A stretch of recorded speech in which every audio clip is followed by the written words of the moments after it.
Di episode sebelumnya, terlihat banyak orang yang telah berkumpul di depan pintu masuk yang dianggap akan menuntun semua orang ke makam Ratu Daxia.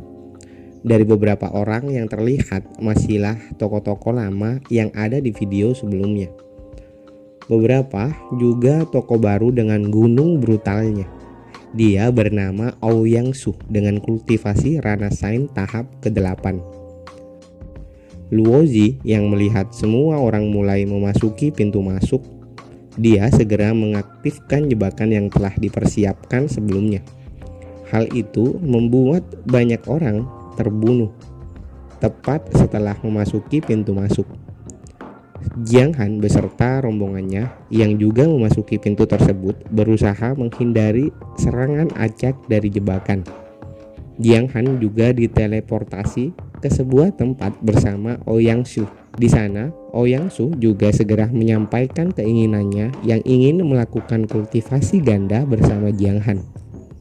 Akan tetapi, Jiang Han berhasil memberi penjelasan tentang apa yang terjadi kepada mereka dengan detail dari tempat yang sekarang mereka sedang tempati. Jiang Han juga memberi tambahan energi pada Ouyang Su dengan menyerap energi di dalam inti Yuan.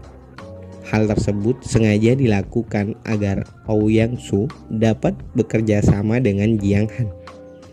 Oke, seperti biasa, bagi teman-teman yang belum subscribe channel ini, silakan untuk subscribe terlebih dahulu, like dan komen juga jika teman-teman suka dengan videonya. Untuk link Saweria, admin sudah sediakan di kolom deskripsi di bawah. Terima kasih bagi teman-teman yang sudah mendukung channel ini, dan semoga video kali ini dapat menghibur kalian semua.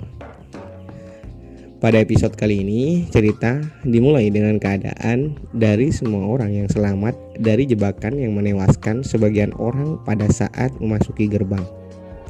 Mereka yang masih hidup kemudian diteleportasikan ke tempat acak dan memulai babak baru pertempuran. Banyak juga dari beberapa kelompok yang diteleportasi secara terpisah, termasuk Xiao. Dia saat ini sedang bersembunyi dari pertempuran yang melibatkan banyak pihak. Beberapa orang juga diteleportasi ke tempat yang sudah disiapkan formasi ilusi di dalamnya, dan Lin Wu termasuk salah satunya. Bagaimana bisa aku berada di sini? Apa ini nyata atau ilusi? Gumam dari Lin Wu. Terlihat kondisi Pangeran Li Qiang dan pengawalnya yang baru saja selesai melakukan pertarungan. Sedangkan kelompok dari Pavilion Qianlong juga terlihat tersesat dan terpisah dengan kelompoknya. Dia juga kehilangan budak manusia besinya. Pada saat memasuki dunia yang terlihat asing tersebut, pertarungan untuk memperebutkan harta dari makam Daxia telah dimulai. Hanya orang-orang yang masih bisa bertahan hiduplah yang memiliki kualifikasi untuk mendapatkan harta tersebut. Lalu Luozi berkata, ini adalah sebuah formasi atau arai yang sangat besar yang ditinggalkan oleh orang-orang dari dunia atas. Dan tidak akan ada satu orang pun yang dapat menghancurkan formasi ini. Nikmatilah keputusasaan kalian karena kalian tidak akan pernah bisa menemukan jalan keluar dari formasi ini. Kalian hanya bisa menunggu kematian di dalam formasi ini. Dengan tidak adanya koneksi dari luar, energi kalian semua lambat laun akan melemah. Dan dalam 3 hari semua orang akan mati, diakhiri dengan ledakan besar. Setelah semua yang kurencanakan, lembah ini akan benar-benar tenang kembali seperti sedia kala. Kemudian cerita kembali lagi pada Jiang Han. Saat ini dia terlihat menyusuri tempat saat ini dengan ditemani oleh Ouyang Su. Di sini juga Ouyang Su terus menempelkan gunungnya yang besar di lengan Jiang Han. Ouyang Su berkata, ini adalah salah satu syarat yang telah aku ajukan dan aku berjanji akan bekerja sama denganmu sehingga kita bisa terhubung sepenuhnya. Aku sudah sangat terkendali sekarang. Jadi jangan salahkan aku dengan kejadian ini. Salahkanlah dirimu karena memiliki garis keturunan naga leluhur yang sangat menarik. Namanya lelaki. Sesekali Jiang Han sedikit melirik ke arah lengannya yang kini terhimpit oleh sesuatu yang besar dan padat. Lalu Jiang Han menghentikan langkahnya di dekat salah satu batu yang ada tulisan simbol di atasnya. Dia merasa familiar dengan simbol tersebut. Tiba-tiba Ouyang Shu menyadari sesuatu yang berbahaya mendekat. Mereka berdua pun segera berlari menjauh dari tempat tersebut. Terlihat sebuah jebakan tiba-tiba aktif. Dari dalam tanah muncul banyak batu yang runcing dan tajam. Jiang Han berkata, "Kita sekarang berada dalam lingkup formasi yang lain. Ini adalah beberapa formasi kecil yang berada di tempat ini. Ayo kita pergi ke aula di depan sana. Seharusnya pusat kendali formasinya ada di sana." Lalu di kepala Jiang Han tiba-tiba muncul sedikit ingatan tentang simbol-simbol yang dilihatnya tadi. Jiang Han berusaha mengingat di mana dirinya pernah melihat simbol tersebut. Akan tetapi masalah lain muncul. Terlihat seseorang yang sedang berada di atas aula. Dia melompat dari atas dan menyebabkan tanah di bawahnya sedikit hancur terkena efek dari kekuatannya. Lalu orang tersebut menanyakan identitas Jiang Han dan Ouyang Shu. Dia juga menanyakan apakah mereka berdua berasal dari kelompok mana. Kemudian orang tersebut mengatakan beberapa kalimat aneh yang secara terus-menerus. Bunuh semua orang kecuali Paviliun Qianlong. Bunuh semua orang kecuali Paviliun Qianlong. Dan begitu seterusnya. Orang tersebut tiba-tiba melesat dan menyerang Jiang Han beserta Ouyang Shu. Ouyang Shu juga tidak tinggal diam. Kini dia menyiapkan sesuatu yang mirip seperti barrier. Namun di sana terlihat orang tersebut dapat menghancurkan barrier dari Ouyang Shu. Di sini Ouyang Shu sedikit kesal karena orang di hadapannya dirasa sama dengan Jiang Han, di mana orang itu tidak tertarik pada Ouyang Shu. Sedikit informasi, jika Ouyang Shu memiliki sebuah teknik rahasia yang permanen, di mana dia dapat mengendalikan nafsu semua orang atau semua pria yang sudah berani melihatnya. Ya, mirip-mirip pelet pengikat gitulah. Di sini Jiang Han mengingat siapa orang tersebut. Jadi sebelumnya Penatua Gu pernah menceritakan pada Jiang Han bahwa orang tersebut adalah budak besi yang ikut dalam kelompok Paviliun Qianlong. Orang itu menjalankan pelatihan keras tanpa emosi apapun.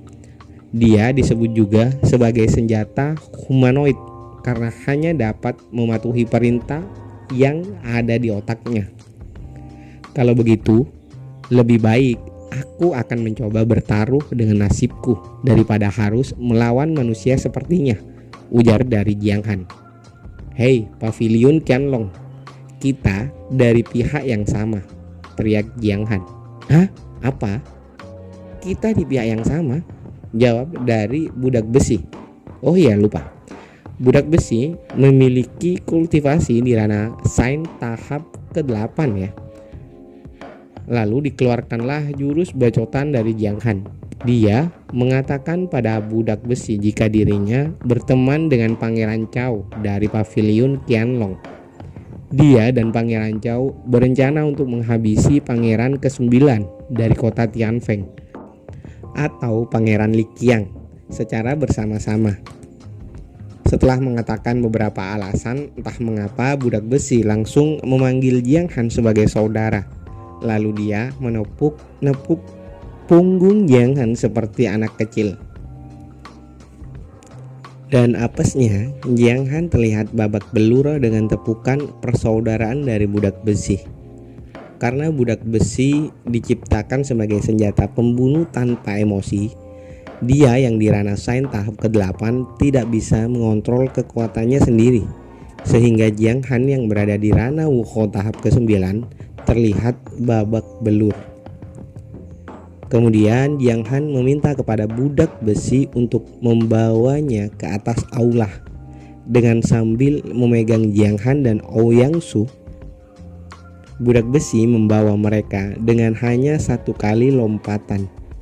Di atas gedung aula, Jiang Han mencoba memperhatikan semua arah yang berada di sana dari ketinggian.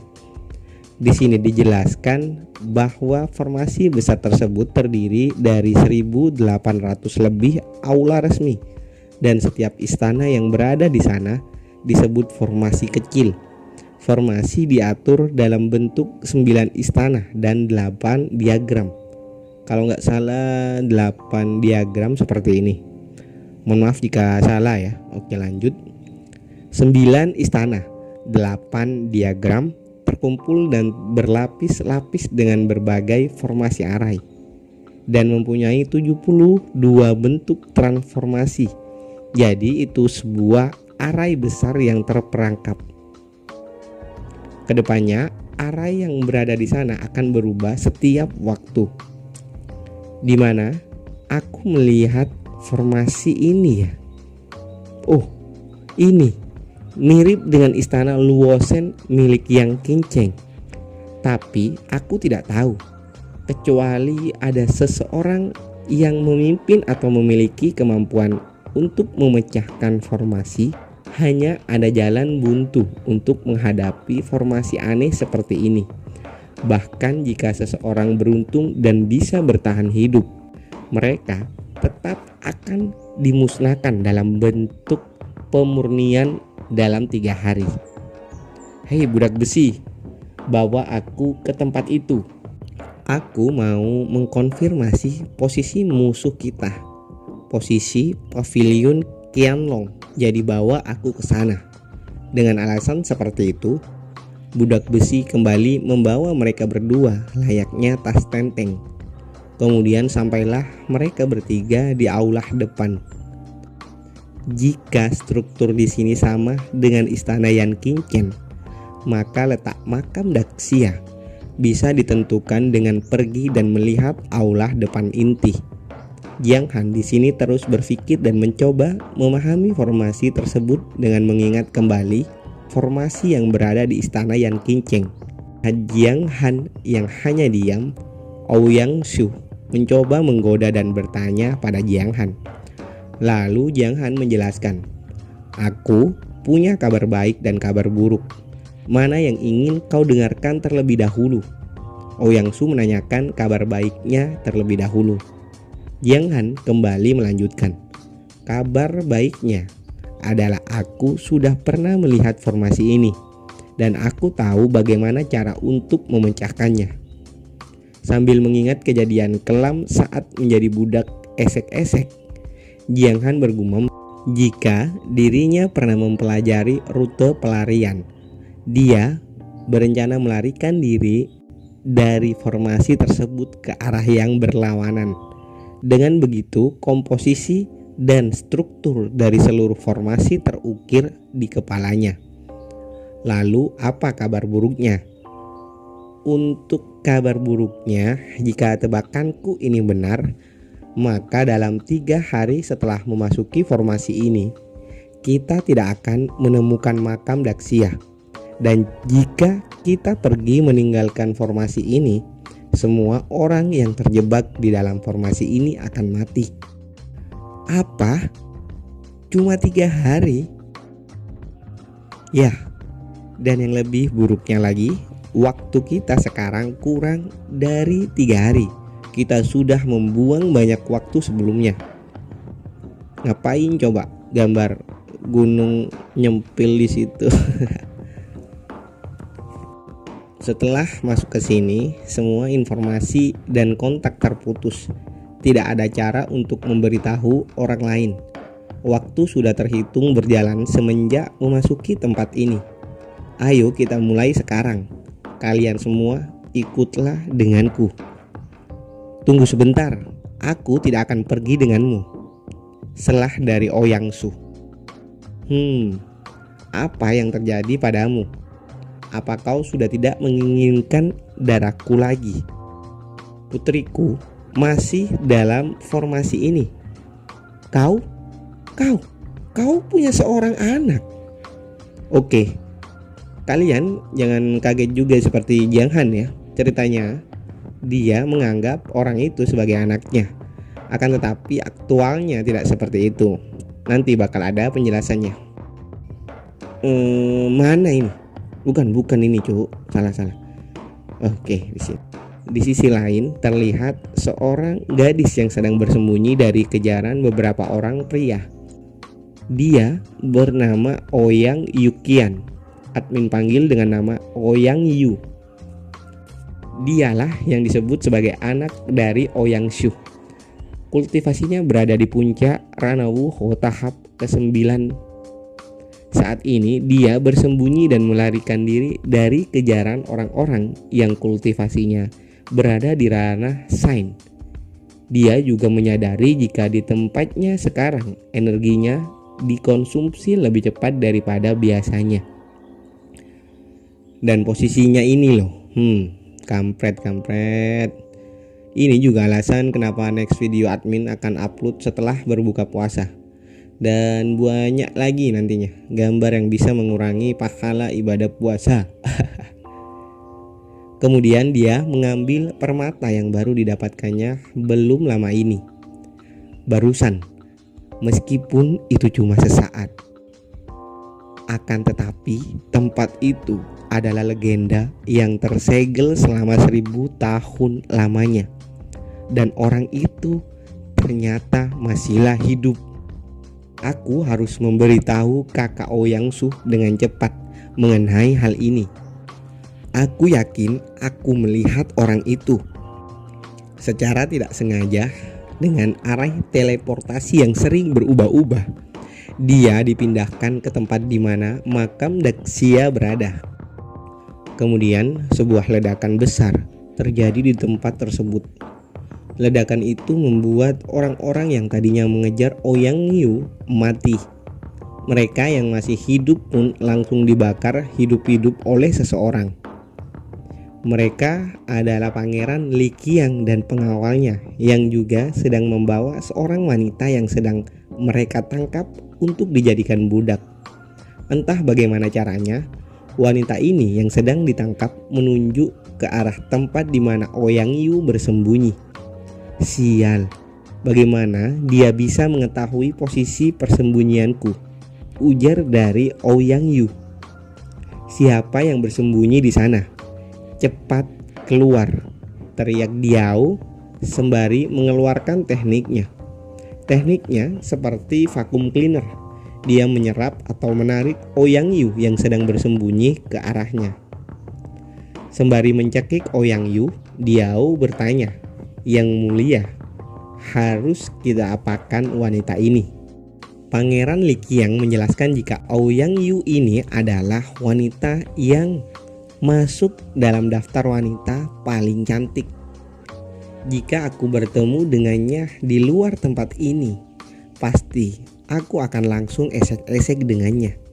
Akan tetapi karena ini pengecualian, maka bawa wanita ini dalam perjalanan kita.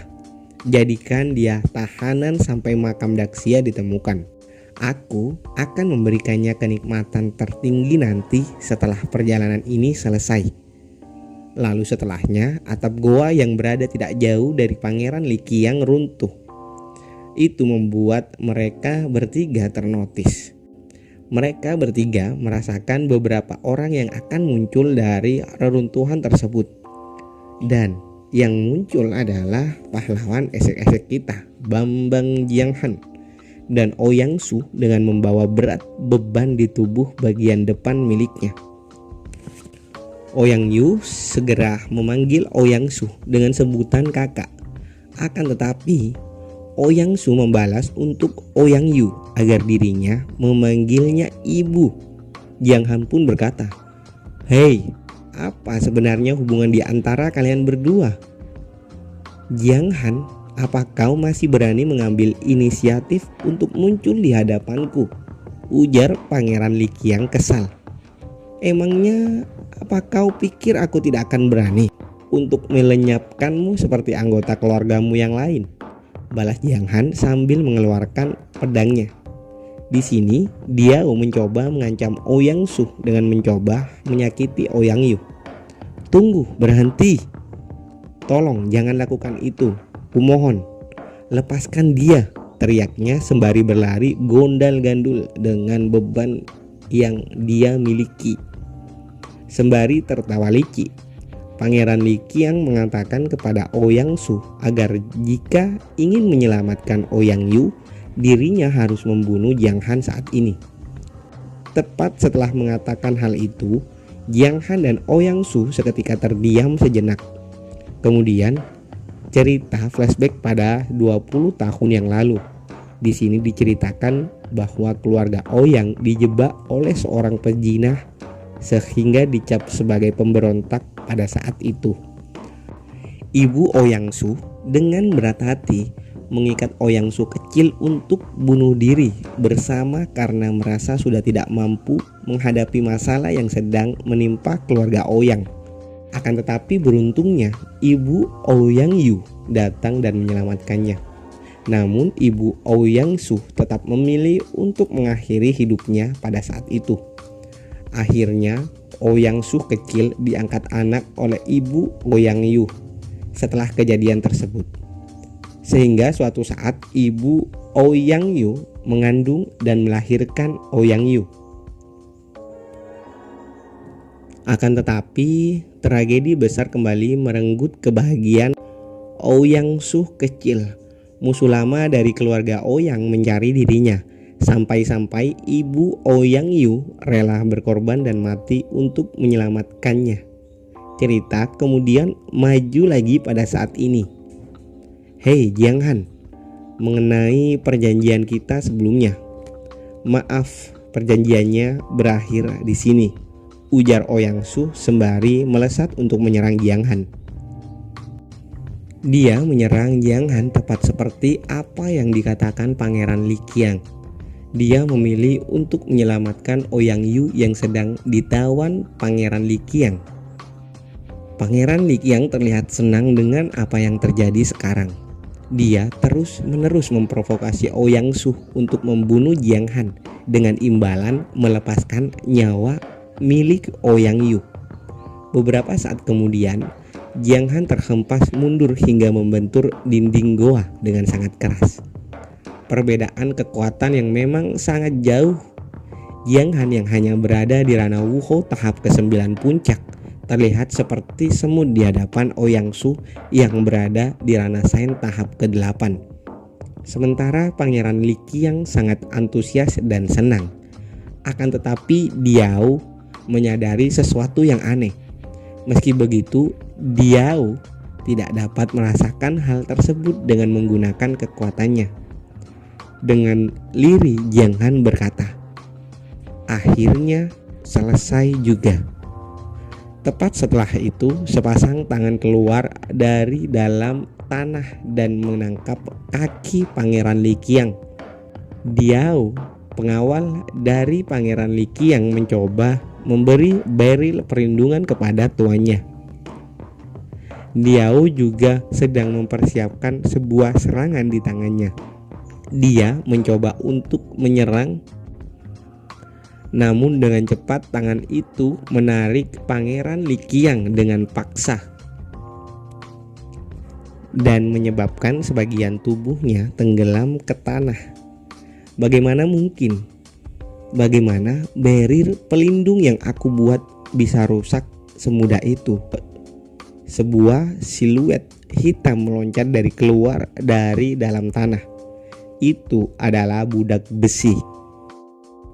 Jadi, apakah kau masih mau mempermainkan permainan sandra menyandra denganku? Ujar dari Jiang Han. Oke, sampai di sini dulu. Tunggu video selanjutnya besok lah ya. Besok di jam yang sama. See you.